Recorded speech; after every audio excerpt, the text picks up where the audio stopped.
Passport பாலாஜின்னு சொல்லக்கூடிய ஒரு பெருமாளை பற்றி தான் பேச போகிறோம்.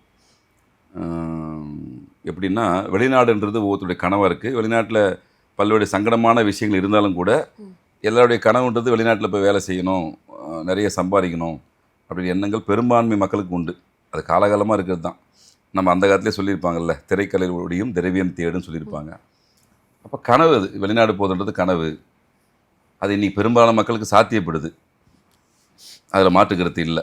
அதே நேரத்தில் எல்லாருக்கும் இந்த அமைப்பு இருக்குமா அப்படின்னா வாய்ப்பு குறைவு தான். ஜாதக ரீதியாக பார்க்க போனால் வெளிநாட்டு யோகம் எல்லாருக்கும் வரதுக்கான வாய்ப்புகள் இல்லை. எந்த யோகமாக இருந்தாலும் எல்லாருக்குமே ஒரே சேர ஒருத்தர் கிடைக்கிறதுக்கு வாய்ப்புகள் குறைவு. அப்போ ஒவ்வொரு தெய்வத்தை, குறிப்பிட்ட தெய்வத்தை வழிபடும்போது குறிப்பிட்ட சக்திகளை நம்ம பிறக்கிறதுக்கான வாய்ப்புகளை நம்ம சித்தர்களும் முனிவர்களும் உருவாக்கி வச்சுருக்காங்க.